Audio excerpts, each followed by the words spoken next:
but it has to start with confidence. I didn't see it from Justin, and he said, for whatever reason, it just didn't have it. It's got to get fixed now. Not tomorrow, not next week, not after breakfast. Now, get it fixed. From my standpoint, I don't think that what we saw Sunday is a trend. You just don't want to have negativity going into the Tampa game. You don't want to have whatever bad habits we saw on both sides of the football. You don't want to see that in game 2. You hope that that is a one-off and that against Tampa, things start to get better for this football team. Jonathan, it's a must-win football game. Must win. And I don't throw that term around lightly. You know that. You do not. I always say, you can't have a must-win unless it's going to eliminate your season. Guess what? You go to Kansas City next week. They've already got a loss on their ledger. They're going to be razor sharp. They're going to have Travis Kelce back. They're going to be ready to roll, and they have the best quarterback in the world. You have to win this football game. I don't care by hook or by crook. You win it 2-0 on a safety. You've got to find a way to get back on that plane 1-1. You lose this game, we know what the percentages are of 0-2 teams that make it into the playoffs. 0-3, it's infinitesimal. It doesn't happen. I think it's happened 6 times in the history of the league. And this team, 0-3 coming back? No. But it starts with holding your freaking players accountable.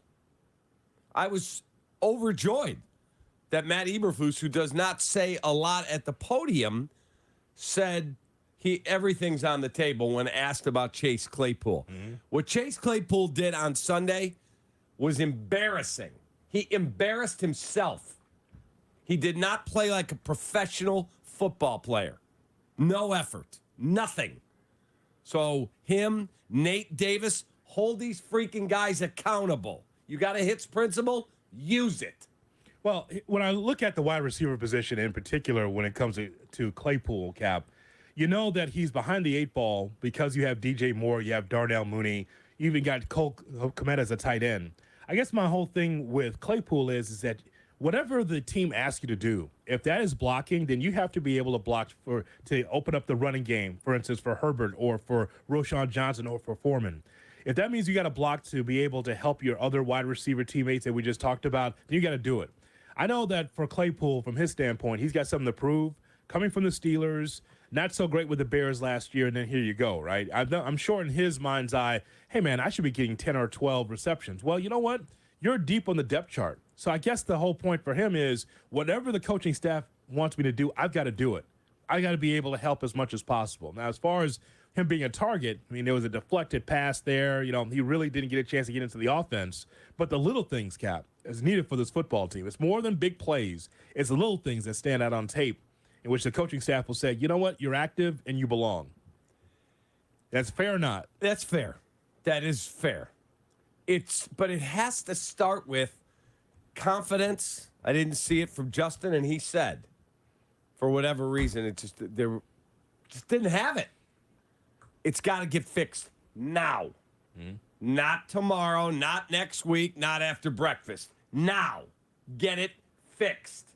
Funny thing, we talk about Claypool because Eberflus talked about him several times. Let's go back in time yesterday in the press conference from Lake Forest regarding Claypool, the wide receiver for the Bears, the possibility of Claypool being a healthy scratch coming up on Sunday. So we're looking at all possibilities right now. You know, I'm not going to talk about who's going to be up and down for the game right now, for obvious reasons, but we're looking at all things to make our team better. Who's going to be up, who's going to be down in terms of the active rush. You know, I would just say everything comes down to technique. You know, it's about technique, and it's really about when you're blocking the perimeter like that, you have to have good technique, right? And, he's displayed good technique in practice on that, and that's why we had him in those positions. But perimeter blocking is all about technique. It's all about your angles, and it's all about your intensity for sure. And it's always about that. And it doesn't matter if you're push cracking on a linebacker or cracking down on somebody inside. That's what it's always about. Cap, I think that we could be reasonable, and I can go into your time as a coach. If you lost a game, sometimes you had to shake the trees to be like, okay, guys, we need to refocus here. The things that we practiced, everything we went through, 2-3 hour practices, all this film and stuff, and then we play like that. Guys, we need to refocus on the fundamentals, the little things to be able to win games. I think the same thing can be said for the Bears, too. Like, I'm not looking down the road at Kansas City or Denver just as of yet. I'm looking at this ball game on Sunday, and I know what the opposition is. I mean, Tampa with Baker Mayfield and how strong that defense is, the defensive line for the Buccaneers is pretty formidable. But it doesn't mean that the Bears can't win the ball game, Cap. Sometimes a game like that against the Packers is where you do shake the trees. You're like, hey, guys, like, we just can't just come in and just throw our jocks in the field and think they were going to win the game. I think this is a refocusing for the Chicago Bears team. Yeah, it's on the road, and actually that might be a good thing for this Bears team. Get away from the booze that they got at Soldier Field, the well-deserved booze that they got at Soldier Field, and come back and be able to play better football. Yes, it might help that they're on the road. They can refocus, get away from some of the ancillary stuff that goes on at building. Yeah, and the booze was alive. And the booze. Correct. But the booze weren't there at the start when they were playing poorly. Nope. Like I heard Sylvie say, the place was electric. Oh, my goodness. At that moment, you got to be razor sharp, ready to play. But you took the field, and you were completely overwhelmed up front on both sides of the ball. Oh, no question. And the offensive line was terrible. And that's my concern going into Tampa. Not just Vita Vea, the Cansey kid. How are you fixing your offensive line now, 7 days later? You're not going to get in better shape in 7 days. No, because it's been broken all this time, though. It's never been settled. Correct, but it's never been settled. Look how long we've been talking about this going into the season. We questioned it in June. We looked at this depth chart every day, Cap, right into training camp, and we said, this offensive line, Tevin Jenkins might be the most talented offensive lineman they have. Will he stay healthy? The answer is no. We were excited about Darnell Wright, and we are still excited about his future. Olin Kreutz says he is the best Bears offensive line prospect he has watched, and he's been excited about to this level in more than a decade. He said, now I know why they took him. That guy's a monster. Then the other side, Braxton Jones, because of what Ryan Poles told us, he just liked that Jones was just hanging in there and played good football last year and felt good about him Played coming in every this snap. year. Yeah. And he wasn't healthy all the time. Banged up. He's there. Now, outside those three, all those other guys were question marks. You didn't come in here one morning and say, Hoodie, let me tell you about this Cody Whitehair. This Lucas Patrick. Let me tell this Nate Day. You didn't say any of that, Cap. We didn't say any of that because we were excited about three guys on the offensive line. But the others were all question marks. It wasn't settled 6 weeks ago. But my whole point with the offensive line is what I told you yesterday, is that for Justin Fields, Cap, it's never going to be perfect. There is no perfect offensive line. Boy, you know what? About these guys, 17 weeks plus the playoffs, they're going to be healthy and ready. There's going to be some issues every single week. There's going to be something. A tight end's not available. Wide receiver's not available. An offensive lineman is struggling or not available. You got to adjust. It's not about who's in front of you. It's about what you can do as a quarterback. The ball's in your hands a lion's share of the time. You control it.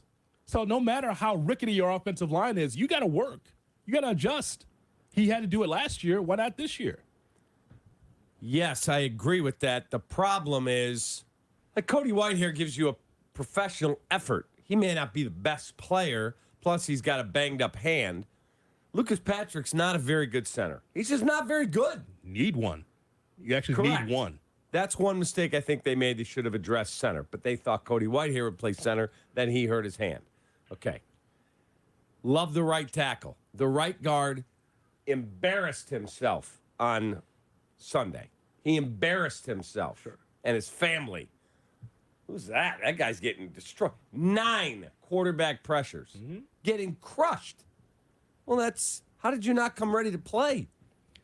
But honestly, Cap, we kind of expected that, didn't we? I mean, if you just told me without the name of the team or the name of the player, right?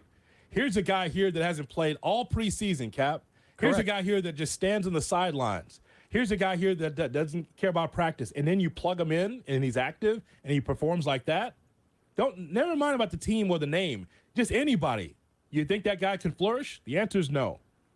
Don't disagree with you. Unless he's all pro. But how many people around here, I don't mean here, around Chicago, went, we'll be fine. It's just training camp. We'll be fine. Oh, yeah. It's just preseason. We'll be fine.